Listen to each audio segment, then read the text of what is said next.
आज हम संचयन भाग 2 के पार्ट 3 टोपी शुक्ला के बारे में जानेंगे। इसके लेखक राही मासूम रजा हैं। यह पाठ लेखक द्वारा लिखा गया उनका उपन्यास टोपी शुक्ला का एक अंश मात्र है। टोपी शुक्ला दो अलग अलग धर्मों से जुड़े बच्चों की कहानी है। कहानी टोपी के इर्द गिर्द घूमती है। वह कहानी का मुख्य पात्र है। टोपी का एक दोस्त है इरफान। दोनों का विकास अलग अलग परिवारों में हुआ है। दोनों के धर्म अलग अलग हैं, फिर भी दोनों में गहरी दोस्ती थी। दोस्ती जो है वो यह दिखाती है कि बच्चों की भावनाओं में किसी भी प्रकार का भेदभाव नहीं होता है। इस कहानी में लेखक इस बात को उजागर करते हुए कहते हैं कि बच्चे को जहाँ से अपनापन और प्यार मिलता है वह वहीं रहना पसंद करता है। लेखक ने पाठ की शुरुआत में ही कहा है कि वह इरफान की कहानी पूरी नहीं सुनाएगा, बल्कि उतनी ही सुनाएगा जितनी उसे टोपी की कहानी के लिए जरूरी लग रही है, जिसके बिना शायद टोपी की कहानी अधूरी है। ये दोनों लेखक की कहानी के दो चरित्र हैं। एक का नाम बलभद्र नारायण शुक्ला है और दूसरे का नाम सैयद जरगाम मुर्तुजा है। एक को सभी प्यार से टोपी कहकर पुकारते हैं और दूसरे को इरफान। बचपन में जब टोपी शुक्ला चौथे दर्जे में पढ़ाई कर रहा था तो उसकी मुलाकात इरफान से होती है। टोपी की यह पहली दोस्ती थी। दोनों में इतनी गहरी दोस्ती हो गई थी कि टोपी अक्सर इरफान के घर चला जाता था। इरफान की दादी पूरब की रहने वाली थी। 9 या 10 बरस की थी जब वह ब्याह कर लखनऊ आई थी, परंतु जब तक जिंदा रही पूर्वी ही बोलती रही।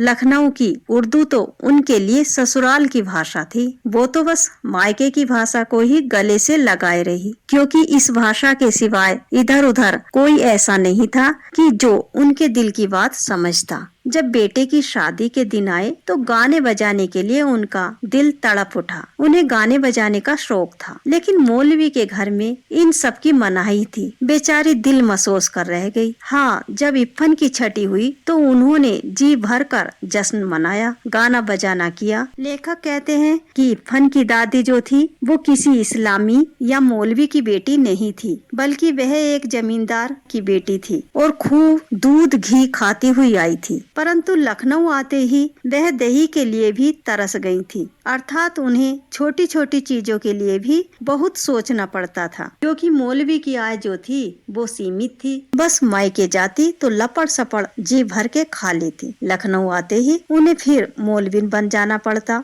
इरफान जो था वह अपनी दादी से बहुत प्यार करता था। प्यार तो उसे अपने अब्बू, अपनी अम्मी, बाजी और छोटी बहन नुजहत से भी था। अम्मी तो कभी कभार डांट दिया करती थी और बाजी भी अम्मी की तरह डांट देती थी। अब्बू घर को कचहरी समझकर अपना फैसला सुना डालते थे। नुजहत को जब भी मौका मिलता उसकी कॉपियों पर तस्वीरें बनाने लगती। बस एक दादी थी जिन्होंने उसका कभी दिल नहीं दुखाया था। वह रात को भी उसे बहराम डाकू, अनार परी, 12 बुर्ज, अमीर हमजा, हातिम ताई, पंचफुल्ला, रानी की कहानियाँ सुनाया करती थी। इरफान की दादी की बोली टोपी को बहुत पसंद आती थी। उसे भी इरफान की दादी की तरह ही बोलना अच्छा लगता था। उसे अपनी माँ की तरह दिखाई देती थी, अर्थात टोपी की माँ और इरफान की दादी की बोली एक ही जैसी थी। टोपी को अपनी दादी बिल्कुल भी पसंद नहीं थी। उसे तो अपनी दादी से नफरत थी। पता नहीं कैसी भाषा बोलती थी। टोपी को अपनी दादी और इरफान के अब्बू की भाषा एक जैसी लगती थी। लेखक कहते हैं कि टोपी जब भी इरफान के घर जाता तो दादी के पास ही बैठने की कोशिश करता। टोपी को इरफान की दादी का हर एक शब्द शक्कर की तरह मीठा लगता।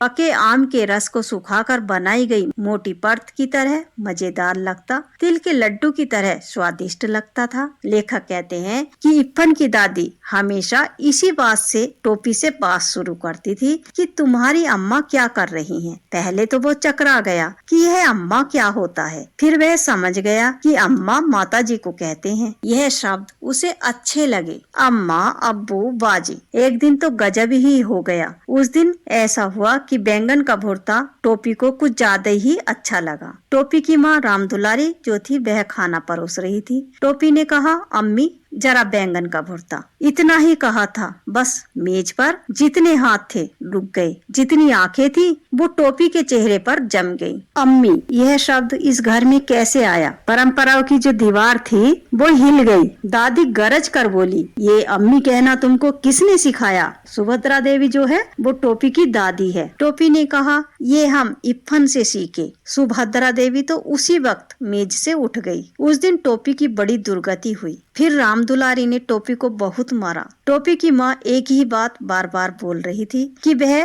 फिर जाएगा उसके घर, और वह उत्तर में हर बार हाँ ही बोलता। मुन्नी बाबू और भैरव दोनों टोपी की पिटाई का तमाशा देख रहे थे। मुन्नी बाबू और भैरव वो दोनों टोपी के भाई हैं। मुन्नी बाबू बड़ा भाई है टोपी का, और भैरव जो है वो छोटा भाई है। लेखक कहते हैं कि जब टोपी की पिटाई हो रही थी तब मुन्नी बाबू ने एक बात और जोड़कर लगा दी। उसने कहा कि रहीम कबाब की दुकान पर टोपी को उसने कबाब खाते हुए देखा था। लेकिन सच्ची बात तो यह थी कि टोपी ने मुन्नी बाबू को रहीम कबाब की दुकान पर कबाब खाते हुए देख लिया था, और मुन्नी बाबू ने टोपी को एक इकन्नी भी दी थी जिससे कि टोपी अपना मुंह बंद रखे और घर जाकर उसकी शिकायत ना करे। उस दिन टोपी बहुत उदास रहा। उस दिन तो वह इतना पिट गया था कि उसका सारा बदन दुख रहा था। दूसरे दिन जब वह स्कूल गया तो इफ्फन से मिला, और इफ्फन उस टोपी का दोस्त था, इसलिए उसने अपने दिल की बात सारी उससे सुनाई। अर्थात इफ्फन के साथ उसने अपना दुख बांटा। दोनों दोस्त भूगोल की क्लास छोड़कर निकल गए और पंचम की दुकान से इफ्फन ने केले खरीदे। बात यह थी कि टोपी फल के अलावा और किसी चीज को हाथ नहीं लगाता था। टोपी अपने भोलेपन से कहता है कि ऐसा नहीं हो सकता कि हम लोग दादी बदल लें, तुम्हारी दादी हमारे घर आ जाए और हमारी दादी तुम्हारे घर चली जाए। इफ्फन ने कहा, ये नहीं हो सकता, अब्बू यह बात नहीं मानेंगे, और मुझे कहानी कौन सुनाएगा? क्या तुम्हारी दादी को 12 बुर्ज की कहानी आती है? इफ्फन ने कहा, जो मेरी दादी है वो मेरे अब्बू की अम्मी भी तो है। यह बात टोपी की समझ में आ गई। ठीक उसी वक्त नौकर आया और पता चला कि इफ्फन की दादी का देहांत हो गया है। इफ्फन चला गया, टोपी अकेला रह गया और एक कोने में बैठकर रोने लगा। शाम को जब टोपी इफ्फन के घर गया तो वहाँ सन्नाटा था और घर आदमियों से भरा हुआ था। रोज जितने लोग हुआ करते थे उससे कहीं ज्यादा लोग थे, परंतु एक दादी के ना होने से टोपी के लिए घर खाली हो चुका था, जबकि उसे दादी का नाम तक भी मालूम नहीं था। उसने दादी के हजार कहने के बाद भी उनके हाथ की कोई चीज नहीं खाई थी,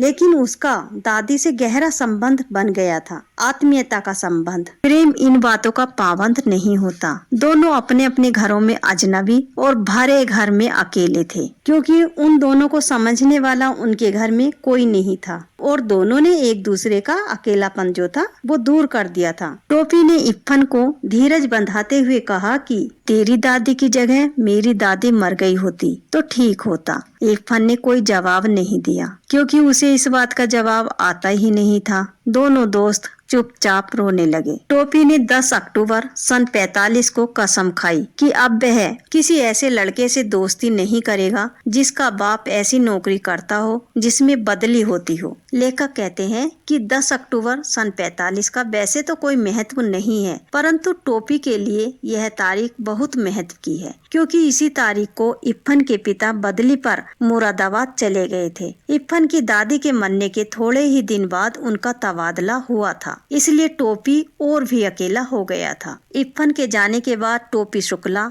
इतना अकेला हो गया कि वह हमेशा उदास रहने लगा। उसका दिल कहीं भी नहीं लगता था। लेखक बताते हैं कि टोपी को इफ्फन के घर जाने की इतनी आदत थी कि वह एक दिन उस सरकारी बंगले में जा पहुंचा, लेकिन वहां पर उनकी जगह पर अब दूसरे कलेक्टर ठाकुर हरिनाम सिंह आ गए थे, और उनके 3 लड़के थे। तीनों में से कोई भी टोपी का दोस्त न बन सका। डब्बू बहुत छोटा था, बीलू बहुत बड़ा था, गुड्डू था तो बराबरी का लेकिन अंग्रेजी ही बोलता था, और एक बात यह थी कि उनमें इस बात का घमंड था कि वे कलेक्टर के बेटे हैं। उनमें से किसी ने भी टोपी को मुंह नहीं लगाया। माली और चपरासी टोपी को पहचानते थे, इसलिए वह बंगले में चला गया था, क्योंकि टोपी पहले भी इफ्फन से मिलने जाता रहता था। कलेक्टर के बेटों से टोपी का झगड़ा हो गया था। एक लड़के ने तो अपने कुत्ते को सुस्कार दिया। सुस्कारना कहते हैं जब कुत्ते को किसी के पीछे लगाना हो तो उसके लिए इस तरह की आवाज निकाली जाती है। और टोपी को कुत्ते ने काट लिया। फिर टोपी के पेट में 7 सुइयां लगी।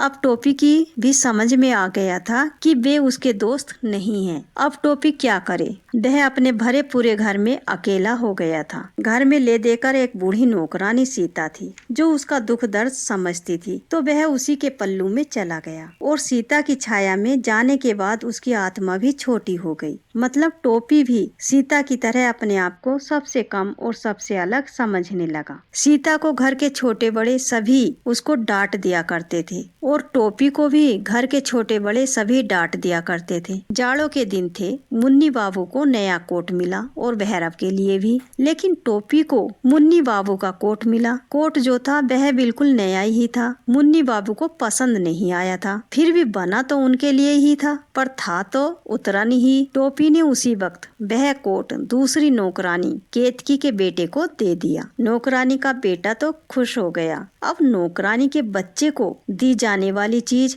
वापस तो नहीं ली जा सकती थी, इसलिए तय हुआ कि टोपी जाड़ा खाएगा। तब टोपी ने कहा कि हम जाड़ा खाए ना ओढ़े, हम भात खाएंगे। फिर सुभद्रा देवी बोली कि तुम तो जूते खाओगे। इस बात पर टोपी ने बोला कि आपको यह मालूम नहीं कि जूता खाया नहीं जाता, पहना जाता है। फिर क्या था, दादी ने आसमान सिर पर उठा लिया और राम दुलारी ने उसे पीटना शुरू कर दिया। यानी कि टोपी की दादी जो थी वो टोपी की माँ को चढ़ा देती थी और माँ उसको पीटना शुरू कर देती थी। फिर सीता जो नौकरानी थी टोपी को समझाते हुए बोली कि तुम अब 10वें में पहुँच गए हो, तो तुम्हें इस तरह से अपनी दादी से बात नहीं करनी चाहिए। सीता ने तो बड़ी आसानी से कह दिया, लेकिन उसे 10वें में पहुँचने के लिए कितनी मुश्किलों का सामना करना पड़ा। लेखक बताते हैं कि जब वह पहली बार फेल हुआ तो उसी साल मुन्नी बाबू इंटरमीडिएट में फर्स्ट आए और भैरव छठी में। टोपी को गहरा दुख हुआ। सारे घर ने उसे ताने मारने शुरू कर दिए। उस दिन टोपी बहुत रोया। दूसरे साल टोपी को टाइफाइड हो गया तो वह फिर फेल हो गया। बात यह नहीं थी कि वह बुद्धू था, काफी होशियार था, लेकिन बात यह थी कि उसे कोई पढ़ने ही नहीं देता था। जब भी वह पढ़ने बैठता तो मुन्नी बाबू को कोई काम निकल आता, या राम दुलारी यानी कि जो टोपी की माता जी थी उन्हें कोई ऐसी चीज मंगवानी पड़ जाती थी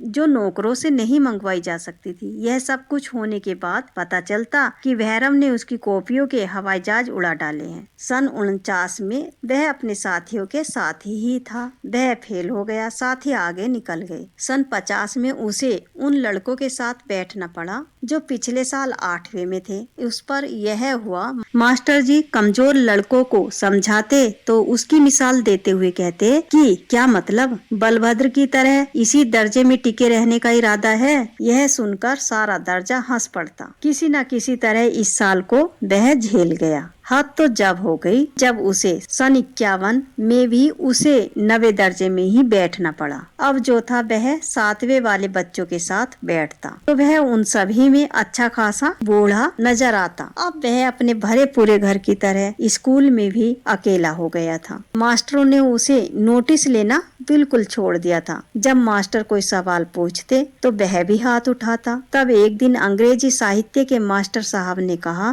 3 बरस से यही किताब पढ़ रहे हो, तुम्हें तो सारे जवाब जवान ही याद हो गए होंगे। इन लड़कों को अगले साल हाई स्कूल का इम्तिहान देना है, तुमसे तो पार साल पूछ लूंगा। अर्थात तुम तो इसी क्लास में रहने वाले हो, इसलिए तुमसे तो अगले साल पूछ लूंगा। और फिर सभी बच्चे खिलखिलाकर हंस पड़ते। टोपी जैसे बिल्कुल मर ही गया था। अब्दुल वहीद जो था वो क्लास का सबसे तेज लड़का था, मॉनिटर भी था। वहीद ने रिसेस में कहा, अबे बलभद्र, तू हम लोगों में क्यों घुसता है? तू तो 8वीं क्लास के बच्चों से दोस्ती कर, क्योंकि हम सभी तो निकल जाएंगे। यह बात टोपी के दिल के आर पार हो गई। सभी उसके दुख को और बढ़ा देते, कोई भी उसका दोस्त न बन सका जिससे वह अपने दिल की बात बता सके। तीसरे वर्ष टोपी ने कसम खाई कि इस साल टाइफाइड हो या टाइफाइड क्वालिफाइड का बाप, यानी कि चाहे कोई भी परेशानी आए उसे पास होना ही है। उसी साल उसके पिता डॉक्टर भृगु नारायण नीले तेल वाले चुनाव में खड़े हो गए। अब जिस घर में कोई चुनाव के लिए खड़ा हो तो उस घर में कोई कैसे पढ़ सकता है, क्योंकि कभी कोई आता है तो कभी कोई जाता है, आना जाना ही लगा रहता है। उन्हें चुनाव में तो सफलता नहीं मिली, लेकिन घर का माहौल जो था वो टोपी के पढ़ने लायक नहीं रहा था। दादी बोली, वाह भगवान नजरे बंद से बचाए, रफ्तार अच्छी पकड़ी है। तीसरे वर्ष तीसरे दर्जे में पास तो हो गए। लेखक कहते हैं कि ऐसे माहौल में कोई कैसे पढ़ सकता है और हमें उसकी परेशानियों को भी ध्यान में रखना चाहिए, इसलिए उसका पास हो जाना ही बहुत था।